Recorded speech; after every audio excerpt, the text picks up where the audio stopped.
Welcome back, artists. It's So Danica, Art of Education. Today we're going to be creating outdoor mandalas. So the way I like to start out gathering is in advance. I like to gather the day or two before and start gathering things for my mandala. It took me a lot longer to gather these things because I was gathering with a 3-year-old. However, 3-year-olds do really enjoy doing this project. So what you're going to do is you're going to gather, and for example, I've cut right here some pieces, so those are now a nice brown color, and then I cut some fresh today and those are more green. Again, you want to have some varieties of colors, green and brown, and then maybe go on a nature hunt around your neighborhood, and that's kind of how we got some of these pods and things. We went on a walk and found lots of different stuff. Okay, so you can use chalk if you like, or I just got a basket and I have already started kind of like putting some pieces around. All right, so now I have something like circular shape, and they are probably going to roll around a little bit, so you do have to adjust. So I do have my basic circle shape, and then I'm going to go ahead and put another bowl in the middle there, and then I'm going to decide what it is I'm going to put around that bowl. So we want to work in a radial design.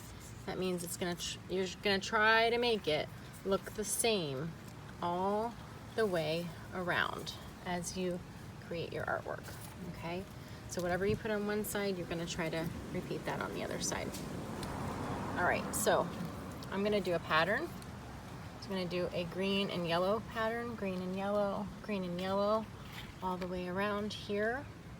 And then be creative too when you're kind of picking out what kind of things you're going to put inside your mandala. So I did take a walk in the neighborhood and got some of these yesterday, the hibiscus, and I didn't really have enough, so I thought I would cut them up so you can have more to use. So you definitely cut things, and then you'll have some variety. Okay, so get some red ones and do some more patterns here, some red and pink. That looks nice. And then I found a little coconut here. In South Florida, we can find lots of great things to put in nature mandalas, but you just want to remember whenever you're making your mandala, whatever it is that you pick to go on one side, you want to repeat it on the other.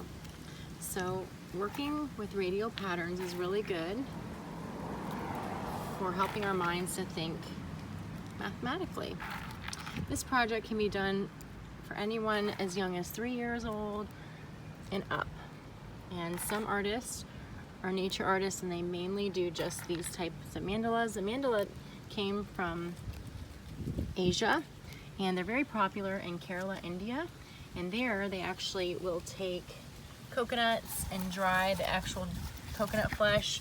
This one's kind of a lot more easy version of that. If you want to see what those look like, you can look up Onam, O-N-A-M, Pookalum online and get some inspiration for your work. And now one thing about the mandala that's important to remember is that they symbolize impermanence. That means it doesn't last forever. So you do want to take a picture if you want to save it, but it does symbolize the impermanence of life, and used at holidays. And a lot of times these would be put outside of doors, like for example in Kerala or in other parts of India, or they can also be used in the West in stained glass windows and churches, and that's a really popular way that you see a mandala used in the West.